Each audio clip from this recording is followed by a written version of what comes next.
in the middle of Week 6 fantasy baseball, Major League Baseball, and we've got quite a number of infielders that are on the DL, many of them high-profile names that we expected a lot from. So, Pat, let's kick this off. We'll start with Hanley Ramirez, who... Poor Hanley. Came back for a few games. It looked great, by the way. Yeah, he did. Strained hamstring now. It'll give his thumb thing, now that he came back early. He did. And now that'll heal all the way. I think it was healed all the way because he was hitting fantastically when he came back. The power was there. It was all there. So I think he was fine from the thumb, but this is more problematic than that. Well, a related story here now.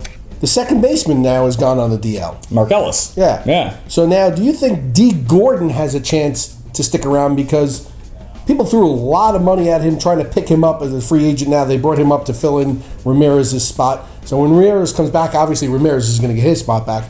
Do you think D. Gordon has a chance to stick around? He has to hit, and he has to learn how to play the field. Two things he doesn't do. Two things he does not do very well. Obviously, He runs. He can run. That's very true. But I mean, and second base is a less demanding position than shortstop. But if the Phillies fall out of it, that's where Chase Utley goes. That's the perfect fit for that team. But Mark Ellis isn't going to be out that long. He was put on the retroactive DL. He should be back in 7 to 10 days. So I would expect Ellis, who was having a really nice, an underrated fantasy season, hitting number 2 in that lineup, scoring a ton of runs, showing a little bit of power, and even driving in a few, hitting around 300. I think he is actually the fantasy asset you want there. In terms of Hanley, whenever he's back, he's a top 3 shortstop, so you have to hold on to him.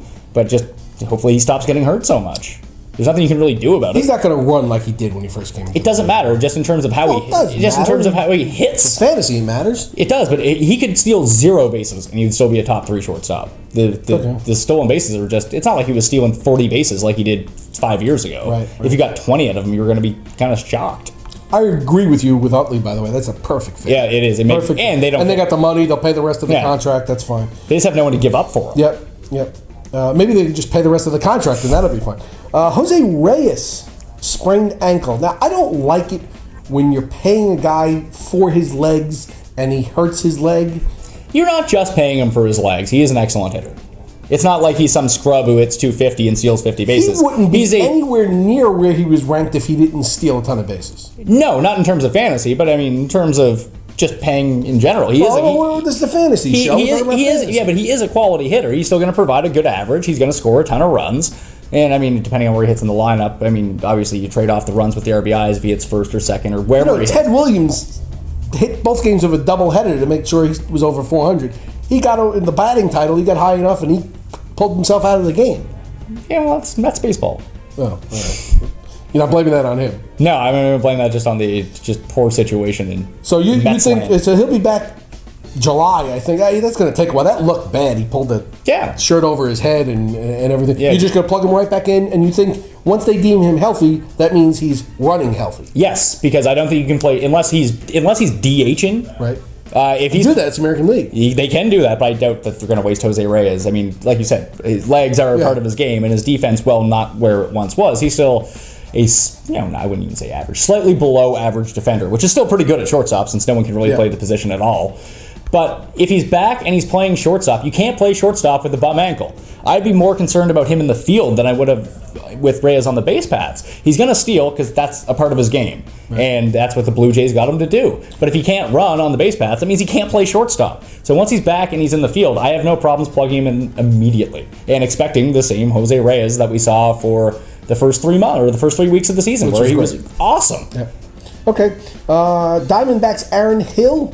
Broken hand later this month. What are your thoughts there? Yeah, you never like to see a broken hand. It's iffy from player to player, but some guys, I mean, I remember when Lyle Overbray broke his hand. It took him a year and a half to really get his power stroke back. Now, he was sort of an outlier on one extreme where, Hanley... Lyle Overbray had a power stroke? At one point, he had like 20 home runs one year. He led the league in doubles. He was an all-right player.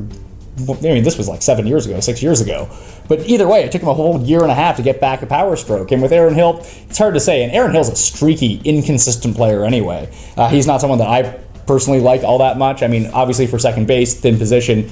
Obviously, he's a top 10 second baseman, but I think he's closer to 10 than he is to 4 or 5, like where he was hitting towards the last part of last year and even the first few weeks of this year.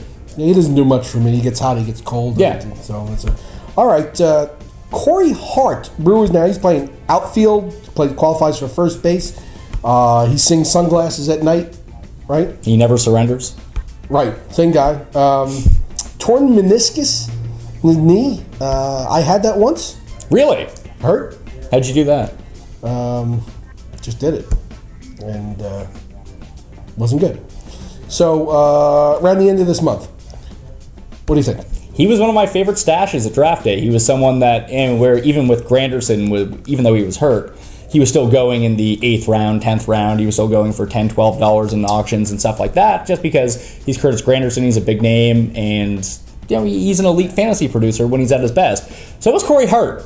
And people, he plays in Milwaukee. No one really cares about him. There's nothing sexy about his He's got a family. They care about him. Maybe. How do you know? You don't know if he has a family. You're just guessing. But he had a mother and a father. Yeah, that's true. But Corey Hart, power stroke is what you're looking for. And he has it. And we talk about streaky players. This is a guy that when he comes back over the course of the 4 months could provide you 25 home runs, maybe 30 home runs. And he already qualifies at first and yes, outfield. The dual eligibility really helps too, because now we're not even just talking about first base or outfield. You're talking about corner and field as well, which is a tough position to fill and one that you want to generate power from. Corey Hart can help out with that. Unfortunately, he's not available in any leagues because savvy owners at draft time took him in the last round, the second to last round, and stashed him away because that was the play. He has tremendous fantasy upside. He almost suffers from the Marvin Harrison corollary, where just an unsexy name, and he always falls too low in drafts, even when he's healthy, and it's just like people forgot about him. Right. And you shouldn't. If he's available in your league somehow, go pick him up right now. I agree. All right, let's move over to the Yankee clubhouse. Kevin Youkilis qualifies at both first and third. He'll be back sometime this month. I'm not even sure what he hurt, to be honest with you. I think it's his back. Yeah, it is his back. Sore back. Another one. They're sore. Everybody's soft. They're sore. He shouldn't be playing. I woke up this morning. I was sore. The thing is, I came to work. He shouldn't be playing third base. Every time he plays third base, he just gets hurt. He's going to bend over and catch the ball. Yeah, it's tough. When he comes back, what do you? I would say he moves to first base unless Lyle Overbay continues his hot streak he's on, which I don't see persisting for another 2 weeks. Well, here's the other thing.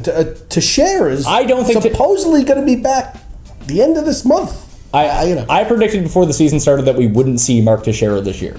Oh, well, now that they're telling you he might be back the end of this month, they're lying. Still predicting? They're lying. I would say all-star break, first time you see Mark Teixeira.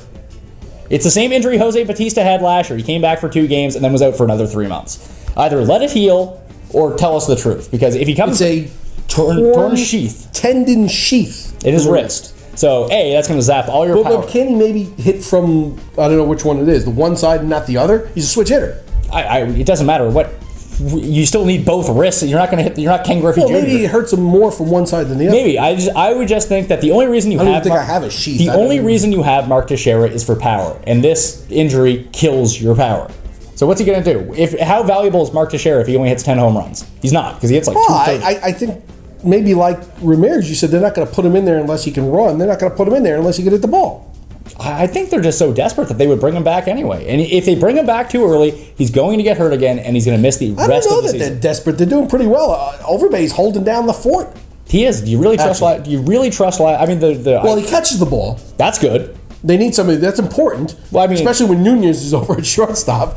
But I don't know. He's not for me. I wouldn't draft him with that. I wouldn't take him with that injury. And of all the guys we've talked about so far here with these infielders, he's the low man on the totem pole. So you would prefer Youkilis over? I would. I think for the rest of the year, Youkilis gives you more production than Teixeira does. Okay. I don't especially like Youkilis, but I still think he's going to be better than Teixeira. Okay. And he qualifies at third and first, which helps. Okay.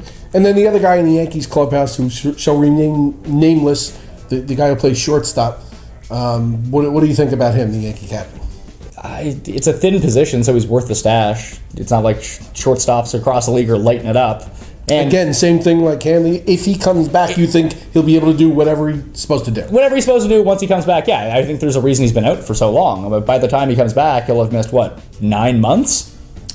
Well, he didn't have an opportunity. You can't count the off season. Why? That's time he was recovering. He didn't miss any games. No, but that's what I mean. The total time that he's been out, he's had 9 months to recover from this now. Oh, yeah. No, he's got a new injury. This is not the old injury. He injured the same ankle he broke. But he didn't break it in the same spot. Well, he re-aggravated the injury. No, you don't. Once you break something, it never breaks in the same place. Different break. Are you sure? Yeah, I think it's a I don't know what it is, but I it's don't not think the that's same true. injury. They said it was unrelated, and he's still in a walking. Put it this way, from what they've told me so far about Mark Teixeira, about the extent of Granderson's injury, the Yankees are liars when it comes to injuries. They do not tell you any You're a Blue Jays fan. You're jaded in your view. Why? At least they're not lying to us about their injuries. Did they tell you someone? So Mark Teixeira, Kevin Youkilis, Jeter, Pineda, everybody else that they've got on their roster. Pineda was supposed to be back by the start of this year. He's not. Curtis Granderson was supposed to miss 6 to 8 weeks. He's been out for 10. Oh, come on. He broke his arm. Fair enough. Then why then say he's going to be out 12 weeks? Stop lying to us. Derek Jeter was supposed to be ready for opening day. Now he's out till the All-Star break. Yeah, but that was a new injury. Yeah, he wasn't fully recovered from his old injury. They shouldn't have run him out. Exactly. So it doesn't make him liars. It makes him ignorant. Either way, I just don't trust what they're saying. With Jeter, look, he's not going to be a top. He may be a top. You get a lot of hate mail here.